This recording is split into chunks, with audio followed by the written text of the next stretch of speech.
masa darurat COVID-19 yang mengharuskan semua guru dan siswa belajar dari rumah. Lebih besar daripada itu, COVID-19 juga mendorong banyak pihak melakukan perubahan dalam dunia pendidikan di Indonesia hanya dalam waktu beberapa bulan saja. Dengan sistem pendidikan yang dikebut dalam istilahnya, apakah banyak pengaruhnya terhadap siswa dan pelajar pada umumnya? Simak videonya. Oke, dengan adanya sekolah online di masa pandemi ini, tentu komunikasi yang biasanya dilaksanakan atau dilakukan secara langsung di sekolah ini diganti dengan komunikasi virtual, dan adakah dampak yang ditimbulkan dari proses belajar mengajar seperti ini kepada siswa? Oke, yang pertama kita menjelaskan tentang dampak negatif dari sistem pembelajaran secara virtual ini. Yang pertama adalah kurangnya interaksi sosial antar teman atau interaksi antara guru dan murid secara langsung, dan ini jelas akan mempengaruhi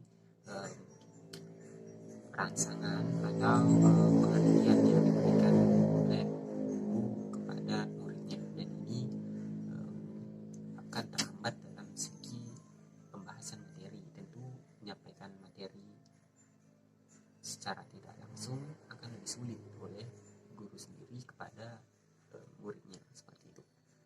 Komunikasi secara virtual dalam proses pembelajaran online ini jelas memiliki banyak hambatan, seperti gangguan teknis ketika siswa atau murid berada di daerah yang susah mendapatkan sinyal, seperti itu. Ini akan mempengaruhi proses pemahaman yang dilakukan oleh siswa.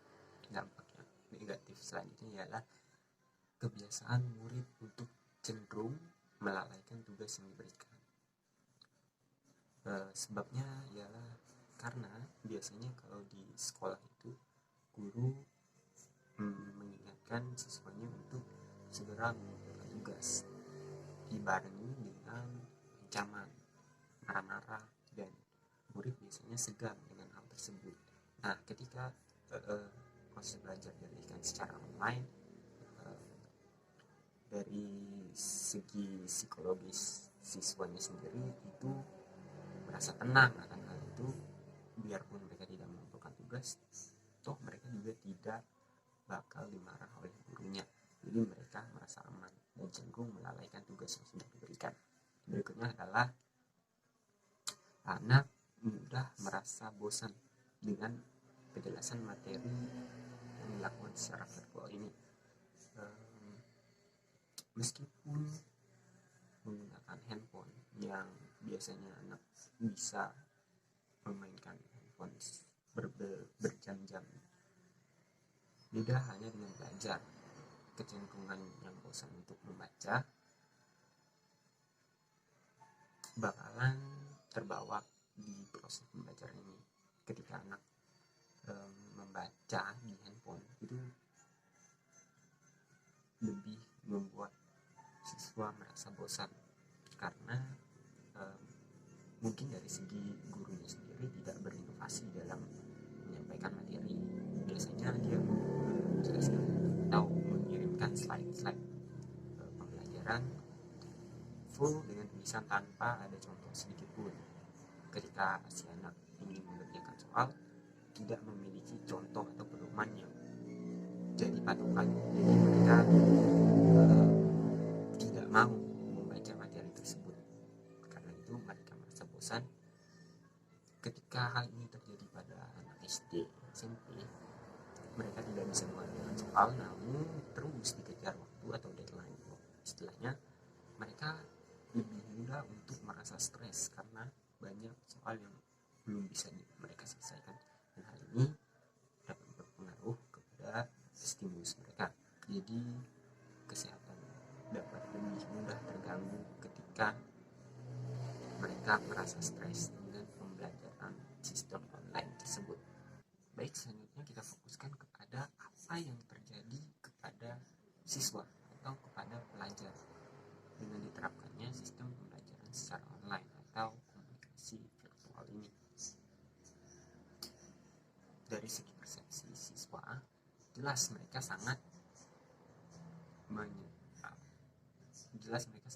senang dengan sistem pendidikan seperti ini. Mereka tidak perlu ke sekolah, tidak perlu takut dengan terlambat, tidak perlu takut dengan guru yang sering memarahi mereka ketika tidak mengumpulkan tugas.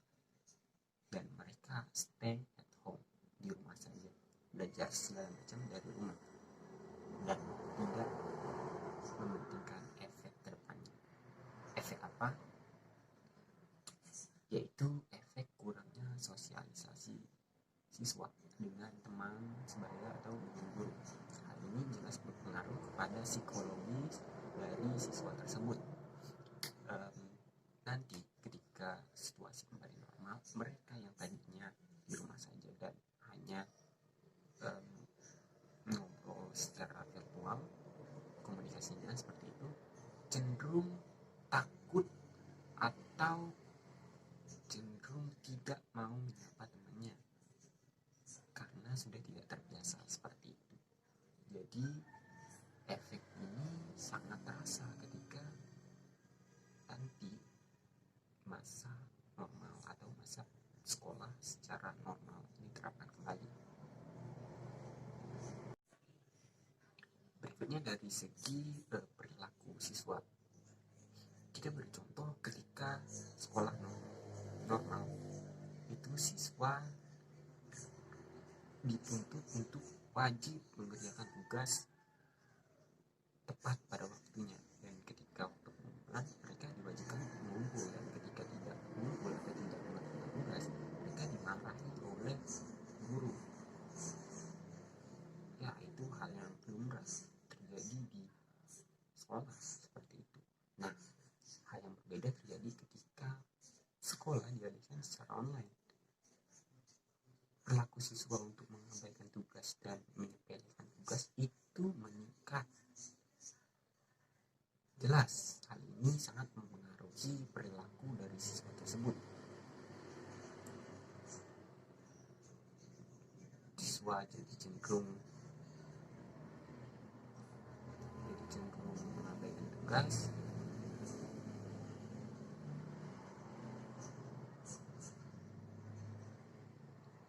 mengerjakan tugas sudah mau deadline, dan ini kembali lagi dampak yang ditimbulkan oleh sekolah dengan sistem online.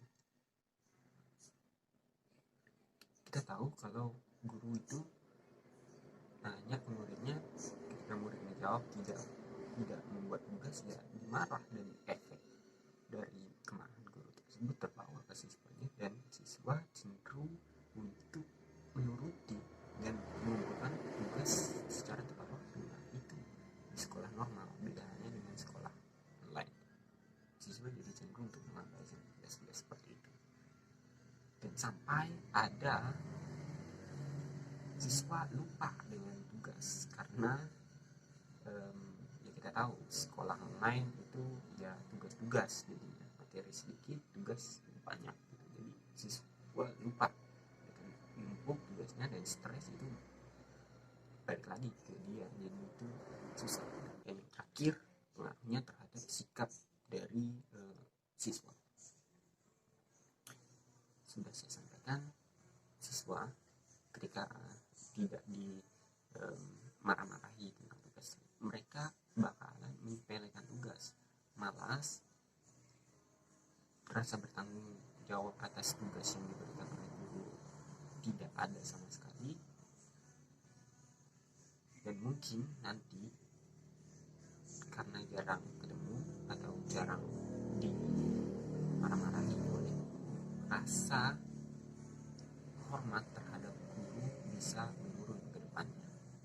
Oke, sekian penjelasan materi dari saya, dan harapan saya pribadi ke depannya pendidikan dengan sistem pembelajaran secara online dapat dievaluasi supaya lebih bagus lagi ke depannya.